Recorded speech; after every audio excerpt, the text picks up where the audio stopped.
आप सभी साथी अपनी अपनी जगहों पर बैठ जाएं और मेरा तो ये अनुरोध है कि जो भी इस प्रांगण में है वो बैठ जाए। एक मीडिया के साथियों को छोड़ के जो भी साथी इस प्रांगण में है, ये सिक्योरिटी इश्यूज भी है, सुरक्षा के कारणों से भी, क्योंकि जो हमारे लोग हैं वो तो हमारे एक बार कहीं से बैठ जाएंगे। जहां तक हम अपने लोगों को जानते हैं वो हमारी एक बात के बाद बिल्कुल नहीं खड़े रहेंगे, कहीं खड़े हो किसी कोने में। तो इससे ये भी स्पष्ट हो जाएगा कि कोई बाहरी व्यक्ति तो नहीं है।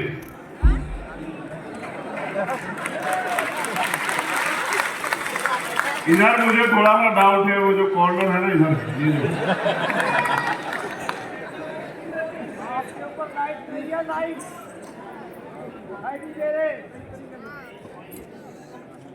अब काफी बड़े पैमाने पे मुझे विश्वास है कि सब हमारे ही लोग इसी अनुशासन में बैठे रहे। मुझे बहुत महत्वपूर्ण बातें आपसे करनी है। आपने मुझे समय दिया, संचालक महोदय, आपने मुझे आदेशित किया कि मुझे गाना सुनने के बाद बोलना है। मैं उसका भी जो है दिल से उसको स्वीकार करता हूँ। मैंने वो बड़ी शालीनता से गाना भी सुना और यहाँ उपस्थित Bhim army, Azad Samaj party, mission 78, अधिवक्ता मोर्चा, महिला मोर्चा, किसान मोर्चा, बहुजन वॉलंटियर फोर्स, जो भी हमारा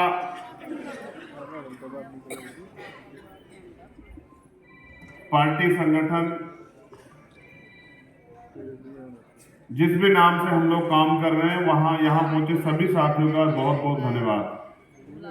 आप सबको सर्वप्रथम तो बहुजन नायक, करोड़ों करोड़ों शोषितों वंचितों की सच्ची आवाज, सच्चे नेता, रहबर आजम मान्यवर साहब काशीराम जी की जयंती की हार्दिक बधाई। और हमारी अपनी पार्टी, अपना दल, अपना घर, आजाद समाज पार्टी काशीराम के तृतीय स्थापना दिवस के अवसर पे दिल्ली में जो अधिवेशन किया जा रहा है उसकी बहुत बहुत बधाई और मंगल कामना।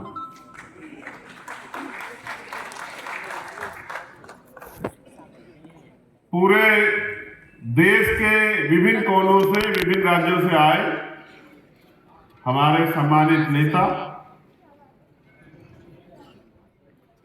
पदाधिकारी, कार्यकर्ता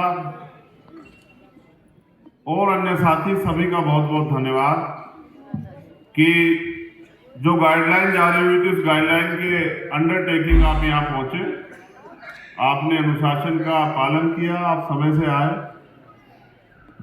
क्योंकि हमारा संगठन बहुत विशालकाय संगठन है, एक बड़ा संगठन है, तो एक दिन में कोई अधिवेशन पूरा नहीं हो सकता।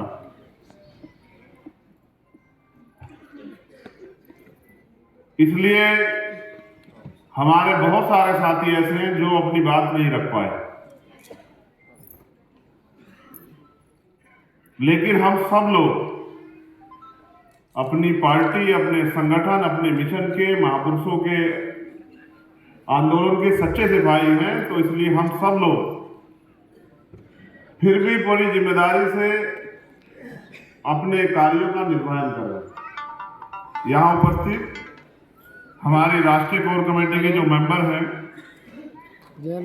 भाई निजाम जी, अमित कसाना जी, नीतू सिंह जी, अनिल ओजस्वी जी, महेंद्र सिंह जी, डॉक्टर बजपाल जी, जो हमारे अनुशासन समिति के चेयरमैन भी हैं, भाई महक सिंह जी, भाई रामे प्रधान जी, भाई हिमांशु वाल्मीकि जी, भाई डॉक्टर बीपी नीलरतन जी, भाई बॉबी गुजर जी, भाई मोहनलाल जी, भाई हाजी एहसान साहब दिल्ली, भाई चौधरी सतपाल जी, भाई वीरेंद्र कुमार सुरीश जी, भाई रविंद्र कुमार भाटी जी, भाई राजकुमार गौतम जी, भाई सुनील कुमार चित्तौड़ जी, भाई साजिद सैफी जी, भाई गुलजार सिद्दीकी जी, भाई जतिन कुमार जी, भाई डॉक्टर आकिब साहब, भाई आवेद अहमद जी, भाई संजय हरीश जी, भाई हरजीत सिंह भट्टी जी, भाई राजेंद्र सिंह यादव जी, भाई कमल सिंह वालिया जी, भाई MS आर्या जी, भाई चौधरी अमर सिंह जी, भाई जौहर आजाद जी जो हमारे आजाद समाज पार्टी के प्रदेश अध्यक्ष हैं बिहार के, भाई सुनील अवस्थी जी जो मध्य प्रदेश के अध्यक्ष हैं, भाई राम लखन मीना जी जो राजस्थान के अध्यक्ष हैं, भाई महेश पहवाल जी जो दिल्ली के अध्यक्ष हैं, भाई राकेश कसाना जी जो दिल्ली के प्रभारी हैं, भाई नरेंद्र भिकुराम जैन जी जो हमारे बहुत सीनियर मेंबर हैं और प्रभारी भी हैं दिल्ली के,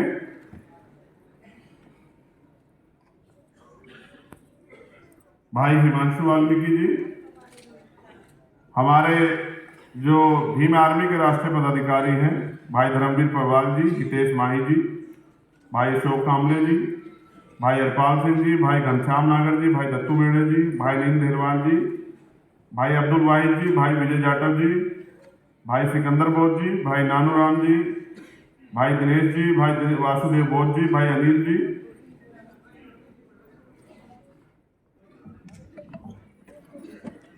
भाई सुनील बैरसिया जी, भाई बलवीर गर्चा जी, भाई कुलदीप भार्गव जी, भाई कमल ब्राड़ा जी, भाई पवन लोनी जी, भाई रवि कुमार जी, भाई राजकुमार जांगड़े जी, भाई संजय कुमार रवि जी, भाई लंकेश जी, भाई मतिन जी, भाई रवि जी झारखंड वाले, भाई महेश जी, भाई सीताराम गंगावने जी, भाई देवेंद्र मकवाना जी, भाई अनिल प्रधान जी, भाई रतीश जी, यशपाल बोरे जी और रविदास धनंजय जी, भाई जुबेर चौधरी जो हमारे Bhim army student federation Delhi के जो संयोजक हैं, भाई अब्दुल वसीम जी और भाई हर्ष बग्गा जी जो मैं उनकी जितनी तारीफ करूं भीम आर्मी स्टूडेंट फेडरेशन की वो कम है। बिना कहे वो जरा से आदेश पे दिल्ली में पूरे देश में कहीं भी अन्याय होता है उसके पक्ष में आंदोलन करते हैं। मैं दिल से उनका धन्यवाद करता हूं। इसके नाम के बाद अगर कोई छूट गया हो तो भाई मुझे बता देना, मैं कोशिश करूंगा सभी के नाम ले लूं। नहीं मैंने ले दिया था, वो बोल भी नहीं पाया। उनका बहुत बहुत धन्यवाद। मेरे पास 2 स्टेट की बहुत महत्वपूर्ण लिस्टें मैंने मंगाई हैं, मैं उन पर भी चर्चा करूंगा, लेकिन उससे पहले आप सब साथी जो इस देश में इस आंदोलन के लिए काम कर रहे हैं, तन मन धन सर्वत्र लगा के इस आंदोलन को आगे बढ़ाने का काम कर रहे हैं, तमाम तरह की मुसीबतें सह रहे हैं। मैं जितना सम्मान इनका करता हूं उतना ही पूरी ईमानदारी से आप लोगों का भी उतना ही सम्मान करता हूं। मेरी नजर में इस आंदोलन से जुड़ा हुआ हर एक कार्यकर्ता मेरे लिए बहुत महत्वपूर्ण। भाई कुकरेजा जी, हमारी दोनों महिला नेता है, भाई अर्चना गौतम जी, बहन अर्चना गौतम जी और बहन नेहा ताई जी, भाई वंदना सोनकर जी, इन सब का भी मैं धन्यवाद करता हूं। हमारी महिला नेता और हमारी बहनें यहाँ बैठी हुई हैं, मैं उनका भी स्वागत करता हूं यहाँ आने के लिए। साथियों, समय की कमी के कारण बहुत सारे अन्य जो साथी आए थे उनको बोलने का मौका नहीं मिला। आप सबकी तरफ से मैं उनसे खेद प्रकट करता हूं कि आपको अगली बार हम प्रयास करेंगे कि ज्यादा लोगों को बुलवाएं। सम्मानित इस देश के मालिकों, इस देश के मूल निवासियों, हम पार्टी का 3रा स्थापना दिवस मना रहे हैं। इस अवसर पर मैं बहुजन समाज में समय समय पे जो संत गुरु महापुरुष जन्मे हैं उनको भी नमन करता हूं। सबसे पहले हम चर्चा उन रहबर की करेंगे जिनकी आज जयंती है, जिनके नाम से हमारी पार्टी में जिनका नाम भी शामिल है। फिर उसके बाद हम अपनी पार्टी पर चर्चा करेंगे, आगे के दिशा निर्देशों पर चर्चा करेंगे, आगे के कार्यों पर चर्चा करेंगे, फिर अधिवेशन पे भी चर्चा करेंगे। आप सब लोगों ने सहयोग भी किया है अपनी मेहनत की कमाई से, जिससे अधिवेशन संभव हो पाया। मैं आपका फिर दोबारा से धन्यवाद करता हूं।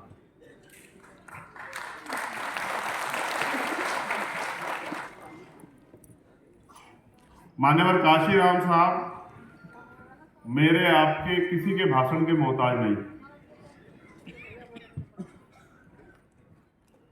उन्होंने अपने जीवन में जो कुछ भी अर्जित किया, जो सम्मान पाया, नाम पाया, उसके लिए उन्होंने बहुत कठिन परिश्रम किया और विपरीत परिस्थितियों में अपने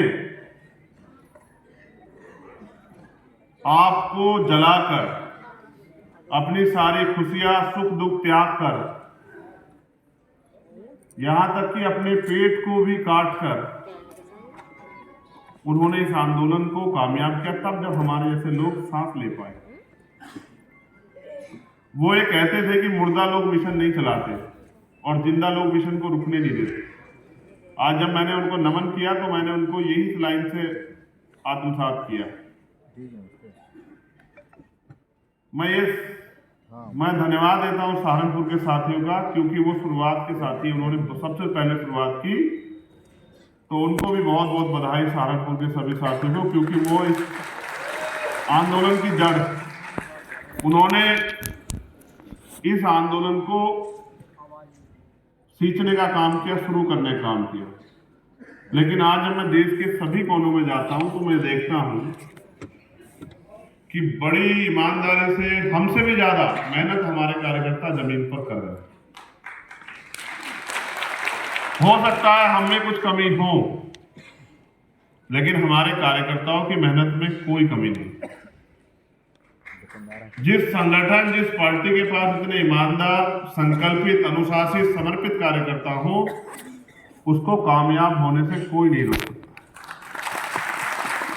और जो कार्य किसी पवित्र उद्देश्य के लिए लाखों, करोड़ों, अरबों लोगों को सामाजिक न्याय, अवसर, तमाम तरह की परेशानियों से मुक्ति के लिए चलाया जा रहा हो, वो भी कभी नाकामयाब नहीं हो सकता अगर हम उसको पूरी ईमानदारी से चला रहे हैं।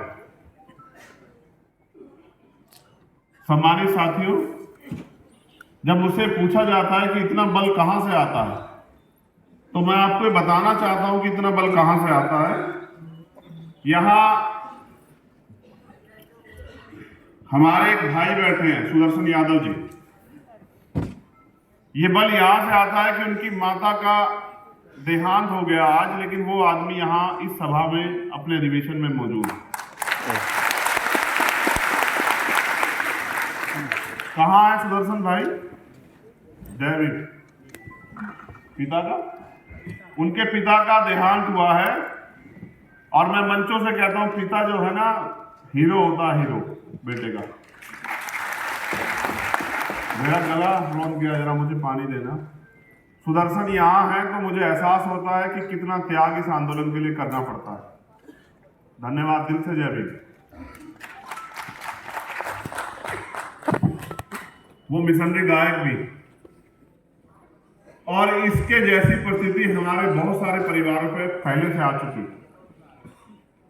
समय समय पे एक तरफ हमारा व्यक्तिगत परिवार था और हमारे परिवार में परेशानियां थी, दूसरी तरफ समाज था। हमने परिवार को छोड़ के समाज को चुना। ये भीम आर्मी की ताकत है। जो लोग जानना चाहते हैं कि भीम आर्मी इतने कम समय में दुनिया के पटल पे कैसे कामयाब हुई, उनका नाम टाइम्स मैगजीन में उनके वर्कर का क्यों आता, उनके कार्यकर्ता का, उनको मेरा ये जवाब कि भीम आर्मी के लोग दिमाग का तो काम लेते हैं, लेकिन अपना दिल निकाल के समाज के लिए तैयार हैं, अपना दिल तक निकाल रखने के लिए। और उसी ताकत की वजह से आज एक प्राइमरी स्कूल के हेडमास्टर का बेटा दिल्ली में खड़े होकर अपने महापुरुषों के आंदोलन को आगे बढ़ाने के लिए काम कर रहा है। अगर ये त्याग इस आंदोलन में ना हो तो बहुत सारी दुकानें और संगठन बहुत सारे लोगों ने चला रखे हैं देश में, आज तक उनको जिले में पहचान नहीं मिल पाई। इसलिए मैं भीम आर्मी आजाद समाज पार्टी के कार्यकर्ताओं का धन्यवाद देता हूं और उनको कैडर देने वाले हमारे मिशन 78 के तमाम सीनियर लोगों का बहुत बहुत दिल से धन्यवाद करता हूं, क्योंकि उन्होंने हमारी ताकत को रास्ता देने का काम किया। तो मैं जब बात काशीराम साहब पे कर रहा हूं तो मैं याद दिलाता हूं आपको कि बाबा साहब अम्बेडकर जब 56 में चले गए और उनके द्वारा बनाया गया दल आरपीआई, जिसको वो आगे बढ़ाना चाहते, सींचना चाहते थे अपने ज्ञान, अपने बल, अपने तप के जरिए, जिसके लिए उन्होंने अपनी नौकरी छोड़ दी, क्लास 1 की नौकरी साइंटिस्ट वैज्ञानिक होने के बाद, और जब वो उसमें कुछ नहीं कर पाए और वहां के नेताओं ने उनको ये कह के इग्नोर कर दिया कि तुम हो कौन, हम 30 साल से चला रहे हैं, 20 साल से चला रहे हैं, तुम कल के आए हुए व्यक्ति, तुम हमें सिखाओगे? और क्या समय बीता होगा मेरे रहबर पे कि वो सब कुछ छोड़ के नाउम्मीद होकर दिल्ली चले आए। और यहां दिल्ली में आके, दिल्ली में उस समय एमसीडी का चुनाव था, मैंने इतिहास में पढ़ा है, उन्होंने अपने पैसे से 25 लोग जो हैं यहाँ एमसीडी में चुनाव लड़ाए पार्षदी के, अपना पैसा देकर 25 के 25 की जमान जब्त हो गई। लेकिन हौसला देखो उस महामानव का, तो हार नहीं मानी, क्योंकि जब आप मैदान में उतर जाओगे तो हार और जीत तो मिलेगी आप। ये लड़ाई बड़ी मुश्किल कठिन लड़ाई है। दुनिया की दुश्मन की ताकत से लड़ने के लिए इस दुनिया में आपको बहुत धैर्य रखना पड़ेगा। हमारे साथी भी निराश ना हो। जब मैं हौसला जुटाने की बात करता हूं तो मैं अपने रहबर को याद करता हूं, उनके दर्द को याद करता हूं कि बिना साधनों के, साइकिल से, पैदल, बस, ट्रेन से किस तरह से उन्होंने अपने आंदोलन को आगे बढ़ाया।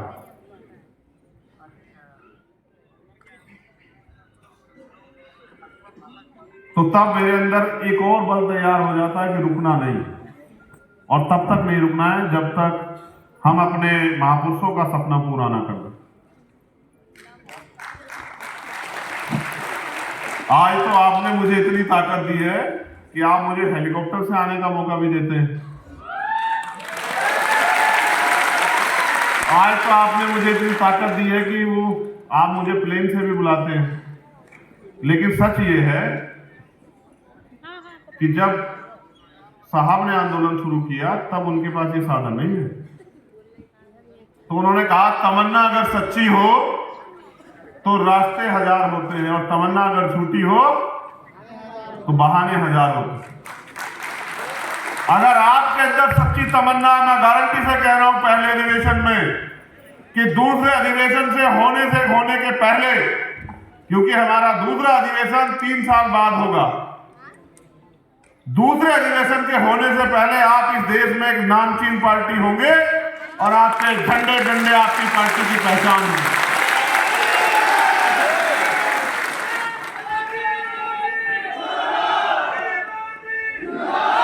बस जरूरत है जितना दम आप इस नारों के साथ लगाते हैं उतने दम से आप जमीन पर जाके काम भी करो।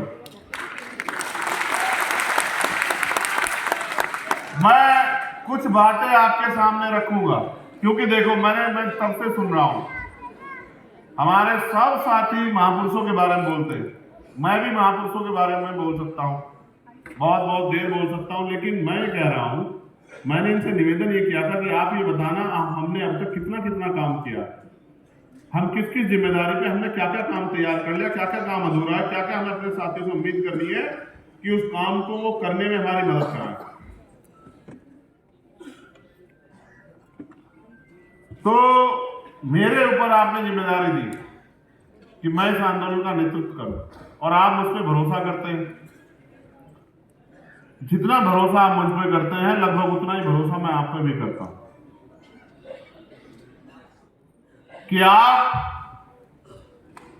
इस आंदोलन में मेरे साथ खड़े रहेंगे और मुझे समय देंगे इस आंदोलन को आगे बढ़ाने का। मैं अधिवेशन के विषय में कहूं तो हमने तय किया कोर कमेटी के लोगों में कि बहुत सीमित डेलीगेट लोगों को बुलाएंगे।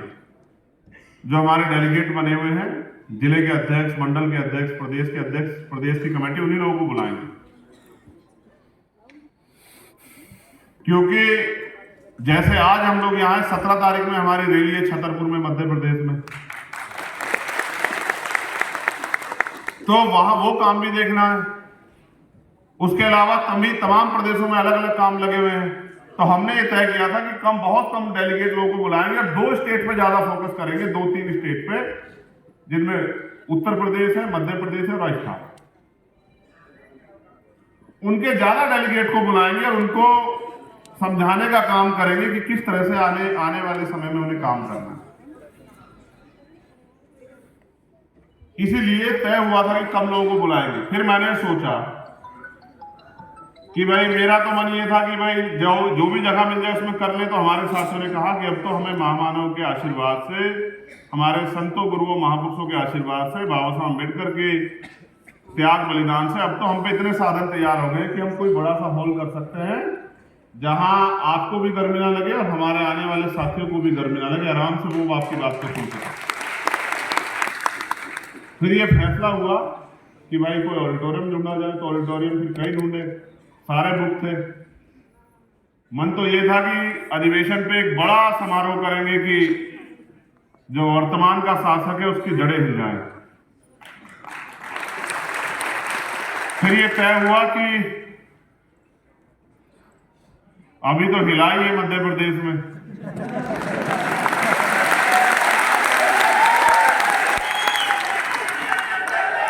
तो 1-2 महीने के बाद हिला लेंगे। इसलिए तय हुआ कि श्री फोर्ट ऑडिटोरियम में सीमित साथियों को बुला के हम लोग अपना अधिवेशन करेंगे, वरना हमारा बल उत्तर प्रदेश और देश के विभिन्न राज्यों की और दिल्ली की सरकार भी जानती है कि हमने अभी कुछ दिन पहले मध्य प्रदेश में और उससे कुछ दिन पहले दिल्ली में रामलीला मैदान में अपनी ताकत का प्रदर्शन करके इनको ये बताया था कि हमारे अंदर कितना बल है। तो अब मैं मुद्दों पे आता हूं। जब मैं यहाँ घूम के देख रहा हूँ बात करते हुए, तो इतने प्यारे प्यारे चेहरे बैठे हुए हैं जो बहुत ईमानदार से काम कर रहे हैं जमीन पे। अगर मैं, अच्छा ये भी अच्छी बात है कि मैं बहुत सारे लोगों के नाम नहीं जानता हूं। मैं यहाँ बैठे 90% लोगों को नाम से जानता हूं, सबके नाम लेके बुला सकता हूं, क्योंकि मैं आपके काम पे नजर रखता हूं, यही मेरा काम है। देखो, अब आप नारेबाजी मत करना, जय जयकार मत करना, मेरी बात को गौर से सुनना, ठीक है?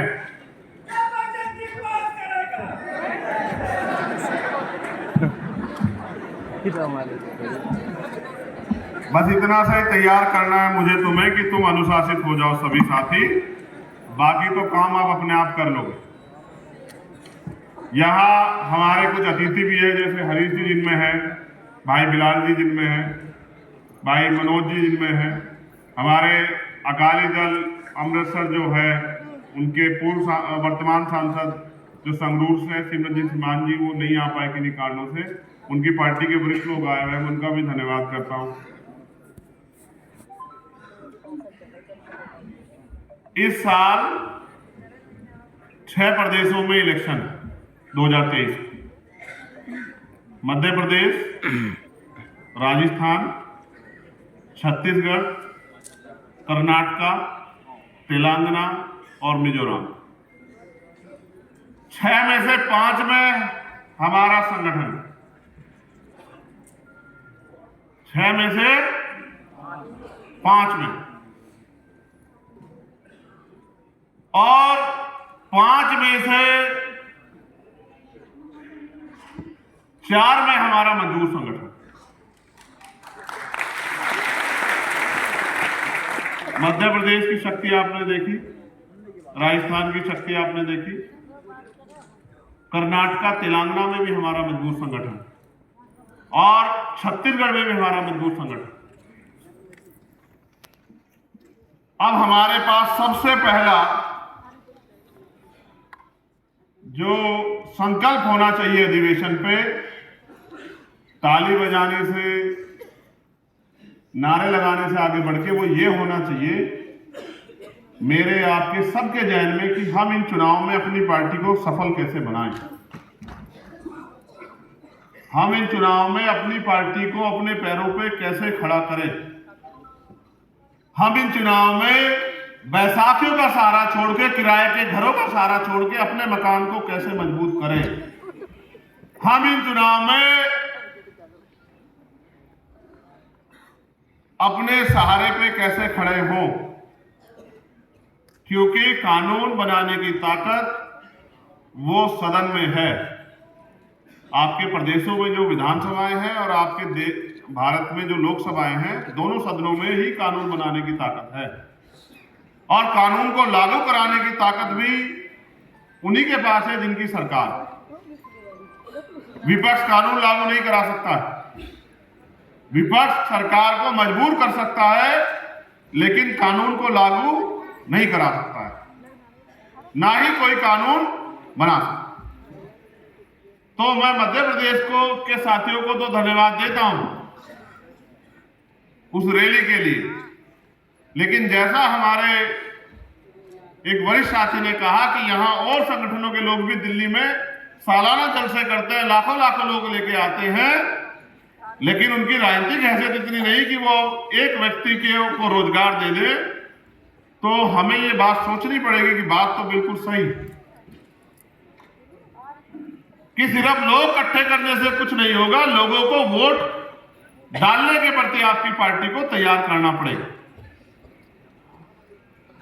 और इसके लिए बेसिक ये है कि जो हमारे वहां उन प्रदेशों में पार्टी के प्रभारी हैं, जो हमारे मिशन 78 के प्रभारी हैं, मिशन 78 के लोग हैं, उनको कार्यकर्ता को इस लड़ाई को लड़ने के लिए इस मैदान, जो सजा हुआ मैदान है, उसके लिए तैयार करना पड़ेगा। दुश्मन का मुकाबला हमें अपने छोटे छोटे साधनों से करना पड़ेगा। उनकी मनी माफिया मीडिया का मुकाबला, उनके अखबार का, उनके टेलीविजन का, उनके विज्ञापन का, सत्ता में बैठ के जो प्रलोभन वो देंगे, झूठे वादा करेंगे, उनका मुकाबला हमें अपने माउथ मीडिया से करना पड़ेगा। या फिर बहुजन मीडिया के साथियों का धन्यवाद कि वो हमारी आवाज को उठाते रहते हैं। आपको अपनी क्षमता बढ़ानी पड़ेगी, आपको इस चैलेंज को स्वीकार करना पड़ेगा और आपको जमीन पे जाके काम करना पड़ेगा, आपको भाईचारा बनाना पड़ेगा, आपको लोगों को जिम्मेदारी देनी पड़ेगी, आपको अपने संगठन को बहुजन बनाना पड़ेगा। जैसे जब मैं यहां आया, हम एक ही समाज के, दलित समाज के लोग सबसे आगे बैठे हुए थे। मैं इस बात को बहुजन नहीं मानता, तभी मैंने माननीय अध्यक्ष जी से कहा कि भाई ये सही नहीं है, हम बहुजन की बात करते हैं। हमारे संगठन, हमारी पार्टी में हमने इस आइडियोलॉजी को पूर्णतः आत्मसात किया, अपने संविधान में भी आत्मसात किया है, तो हमारा मंच भी बहुजन समाज का मंच होना चाहिए।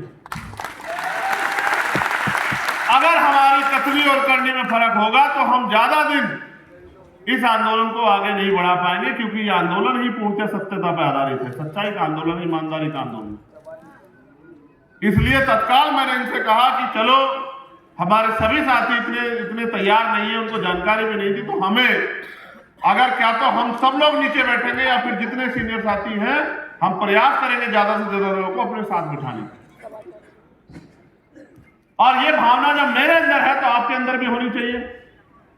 होनी चाहिए, नहीं होनी चाहिए, बताइए? बिल्कुल। जब ये भावना आपके अंदर होगी और आप जमीन पे इस तरह की इस विचार के साथ काम करोगे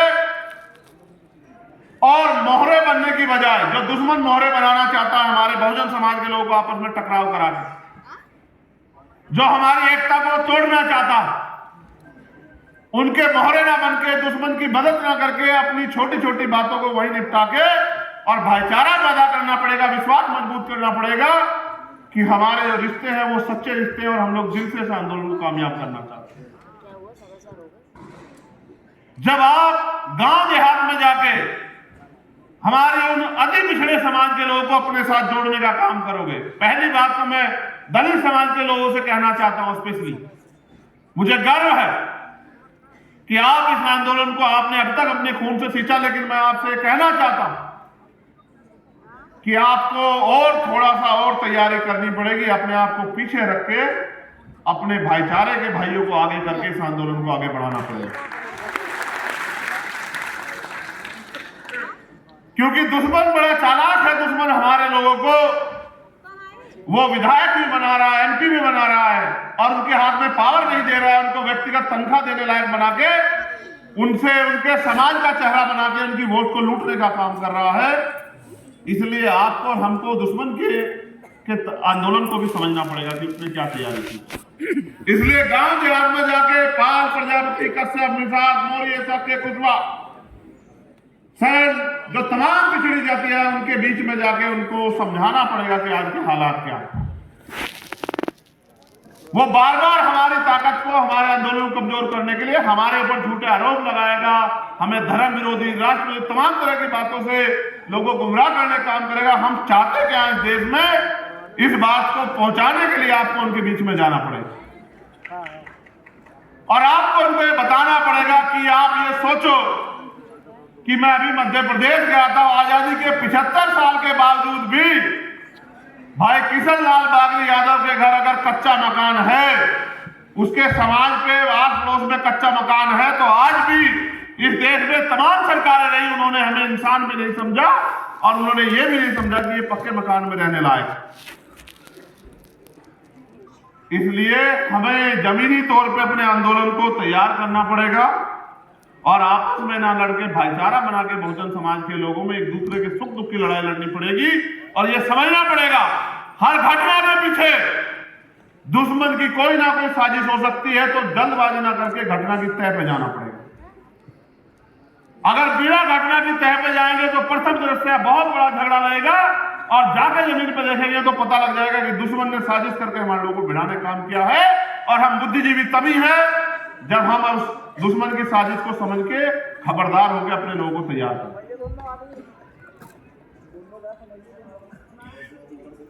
हमें यह भी तय करना होगा कि कहीं हम इस मैदान में सिर्फ हारने के लिए तो नहीं आए। मैंने तो ये तय किया है व्यक्तिगत रूप से, आपका अग्रणी होने के नाते, नेतृत्वकर्ता होने के नाते, कि मैं तो अपने मन में रोज ये तय करता हूं कि हमें ताकतवर बनना है, ताकतवर बनना। क्या आप अपने मन में इस सवाल को कभी उठाते हैं कि हमें ताकतवर बनना है? जी। कितने लोग उठाते, जरा हाथ उठा के बताना। एक बाबर को छोड़ के इसको सब लोग मानते हैं, बाकी सब लोग ये सवाल करते हैं कि हमें ताकतवर बनना है, क्योंकि बिना ताकतवर बने हम लोग इस देश में अपने स्वाभिमान, सम्मान और उससे भी बड़ा हम अपने वजूद को भी नहीं बचा पाएंगे।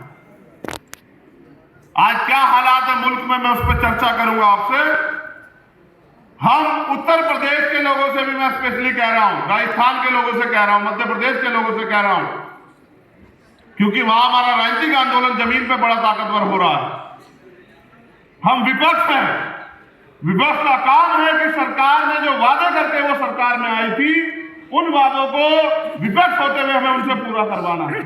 इसलिए हर महीने पे कोई ना कोई आंदोलन जो है जिला स्तर पे करते रहते हैं। इसलिए हमें अपने आंदोलनों की संख्या बढ़ानी पड़ेगी, मुद्दों की संख्या बढ़ानी पड़ेगी। सरकार को देखना पड़ेगा कि सरकार ने क्या क्या वादे किए थे, क्या क्या उन्होंने पूरे किए हैं, और इस झूठ को भी, जो झूठ फैलाकर उन्होंने हमारे लोगों की वोट लेने काम किया है, उस झूठ को भी समाज के बीच जाके बेनकाब करना पड़ेगा। हमें समाज के बीच जाके